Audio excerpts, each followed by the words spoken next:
Adams পিকে ওঠার একটা অভিজ্ঞতা আছে, আপনার অভিজ্ঞতাটা যদি একটু বলেন। ওই 11 সালে যখন আমি একটা গ্রুপ নিয়ে নেপাল, শ্রীলঙ্কা, মালদ্বীপে যাই, হ্যাঁ একটা গ্রুপ নিয়ে, গ্রুপে আমরা প্রায় 17 জন ছিলাম প্রায়। হ্যাঁ, প্রথম তো মালদ্বীপ শেষ করলাম, শেষ করে আসলাম শ্রীলঙ্কাতে আসার পরে আমরা এই যে অ্যাডামস পিকে আমরা গিয়েছিলাম। তখন কিন্তু আমাদের এরকম টুকটু এরকম ছিল না যে 3 রাত করে।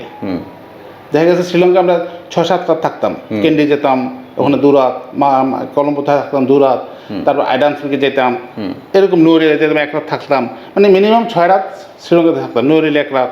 প্রথম বিকেলে সবাই আমরা অ্যাডামস পিকের আশেপাশে ঘুরলাম, গোড়া দিয়ে ঘুরে বলতে গেলে ঘুরে আসলাম। এবং অ্যাডামসের পাশেই হোটেলটা ছিল কিছু দূরে, যেতে চাইলে মাত্র 10-15 মিনিট লাগে, এরকম দূরত্বে ছিল। একটা পাশে একটা ঝর্ণার মতো একটা ইয়া ছিল, খুব সুন্দর জায়গায় ছিল হোটেলটা।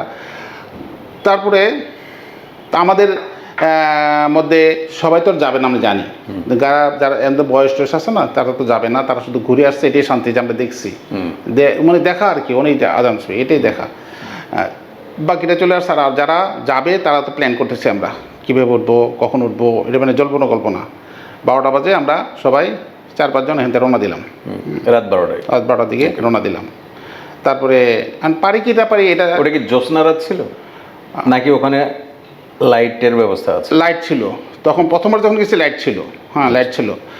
আর ওইখানকার লোকদের কথা যে আপনারা রাতে উঠবেন, কেন রাতে উঠলে আপনাদের ঘাম ঝরবে কম, সূর্য থাকবে না, তাহলে ঘাম যদি কম ঝরে তাহলে আপনি ক্লান্ত হবেন না, ক্লান্ত না হইলে আপনি উঠতে পারবেন যদি চেষ্টা চালিয়ে যান।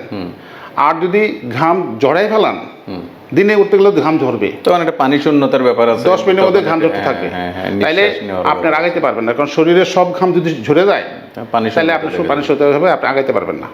তো এইভাবে বলাতে আমরা রাত 12টার দিকেই রওনা দিলাম, ওঠা শুরু করলাম। তখন আমাদের 4-5 জনের মধ্যে একটা কম্পিটিশন ছিল, কে আগে উঠবো, আমাদের নিজস্ব গ্রুপের মধ্যে একটা কম্পিটিশন যে থাকে, হাঁটতে গেলেও হয় এরকম কম্পিটিশন। এর মধ্যে দিয়ে লাস্ট পর্যন্ত আমরা খুব সময় 5 জন উঠেছিলাম।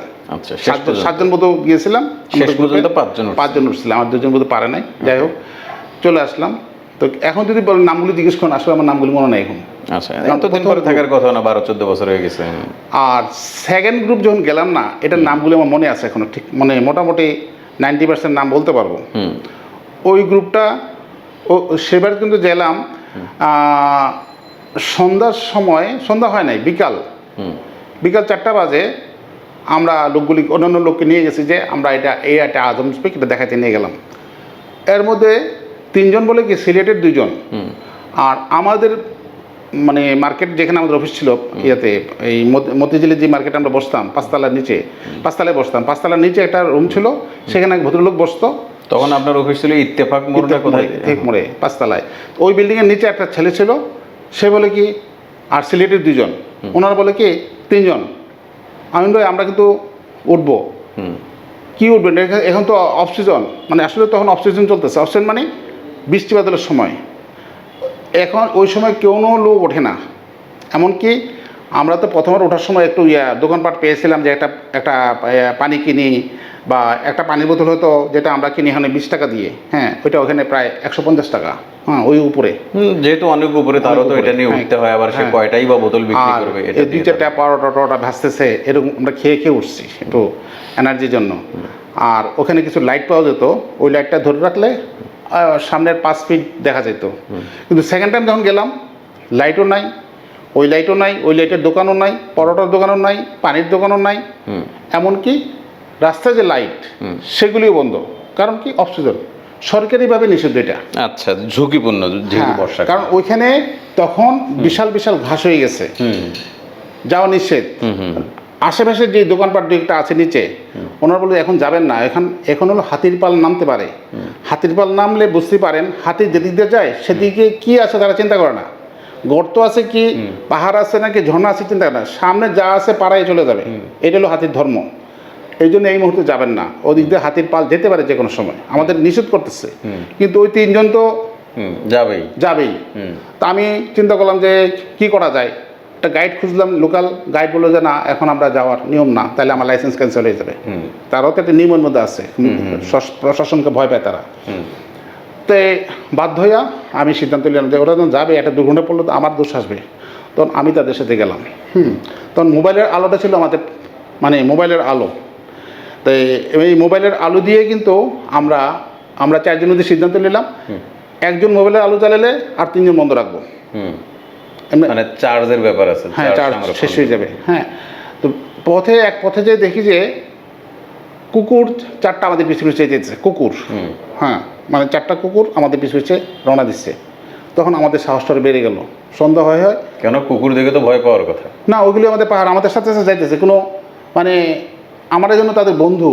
তো অনেকেই বলতেছে কি আমাদের পাশের লোক, আমরা যারা গেছিলাম বলতে এটা জিন। হ্যাঁ, জিন হইতে পারে, নাহলে আমাদেরকে সাপোর্ট দেওয়ার জন্য যাচ্ছে। হ্যাঁ, উপরে নিয়ে গিয়ে ধাক্কা দিবে। হ্যাঁ, আবার অন্যদিকে কেন ঘেউ ঘেউ কিন্তু আমাদের দিকে করতেছে না, ঘেউ ঘেউ করছে অন্যদিকে। মানে আমরা এলাম তার বন্ধু, এরকম ভাব দেখা যাচ্ছে। আচ্ছা, ঠিক উপর পর্যন্ত গেল আমাদেরকে গিয়া। মানে কি একদম উপরে চলে গেলেন? হ্যাঁ, আমরা আস্তে আস্তে একবারে টপে চলে যাওয়ার আগে দিয়ে আর কি একটা জায়গা আছে একটু সমতল। হ্যাঁ, ওখানে যাওয়ার পর এক ভদ্রলোক সিলেটেরই, খুব সব রিয়াজ নাম। হ্যাঁ, সে বলতেছে কি ভাই আমি আর যাবো না। কি হয়েছে, তার পায়ে মাসুল শক্ত হয়ে গেছে, এখন যাবে না। তো বললো যে আমাকে এখানে রেখে যান, আমি এখানে বসে থাকবো, আপনারা উঠে আসেন। হ্যাঁ, তো আমরা সিদ্ধান্ত নিলাম যে না, এখানে রেখে গেলে আইসাতে বুঝেছে নাই, হয়তো হাতির পাল বা বানর তাকে একটা মানে সে সে হয়তো পাহাড়ে লাফ দিয়ে পড়ে যাবে, পিছাইতে দেখে পড়েই গেছে। তো আমরা তো খুঁজতে পারবো না, পরে দেখা যাবে হারাই গেছে। এটা সিদ্ধান্ত কি হারাই গেছে। হ্যাঁ, পরে দোষটা হবে কি প্রাইম ট্যুরিজমের, যে প্রাইম ট্যুরিজমের সাথে গিয়ে লোকটা হারিয়ে গেছে। হ্যাঁ, এইটাই সংবাদে আসবে। তা আমি সিদ্ধান্ত নিলাম না, এটা হবে না, আপনি আমাদের সাথে যাবেন, প্রয়োজনে আমরা আপনাকে কাঁধে করে নিয়ে যাব। তো ওনার সিলেটের এক বন্ধু আর আমি এলাম প্রাইম ট্যুরিজমের, ওনার পাটা এক পা উঠায় রাখছে, আরেক পা দিয়ে আস্তে আস্তে এই কঠিন রাস্তা আমরা উঠেছি একবার লাস্ট পয়েন্ট পর্যন্ত। হ্যাঁ, ওনাকে ছাড়ি নেই আমরা।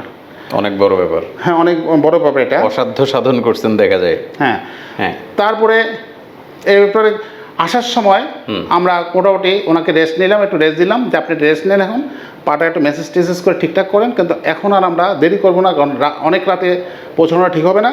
বেশি রাত পৌঁছলে আমাদের ইয়াতে মানে মোবাইলে চার্জ থাকবে না।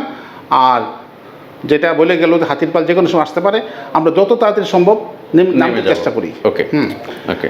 তারপরে আমরা সিদ্ধান্ত মোতাবেক নেমে আসলাম, সাথে সাথে কুকুরগুলো তো আসলো, আবার আসলো আমাদের সাথে সাথে আসছে। এরপরে দোকানদার বললো কি, ওই স্থানীয় দোকানদার বলে যে আমরা কুকুরগুলো আমাদের সাথে সাথে গেছে, আর কুকুরগুলো আমাদের সাথে সাথে বলছে কি আসলে কি ওই অনেক সময় অনেক পর্যটক ওদেরকে খাবার দেয়। তো ওরা যে গেছে আপনাদের খাবার ধারণা যে তারা ঘুরে আসলে খাবার দিবে। হ্যাঁ, তা আমরা তাদের খাবার দিলাম। এইটা কুকুরের হয়তো ভিতরগত ব্যাপার হইতে পারে, থাকতে পারে, অভ্যাসের ব্যাপার। তো হয়তো ভাবছে যে কুকুর এই পর্যন্ত গেছে, চিন্তা করে দেখেন 7200 ফিট পর্যন্ত আমাদের সাথে গেছে। পর্যটনিয়া ভ্রমণ পিয়াসীদের জন্য উন্মুক্ত দুনিয়া।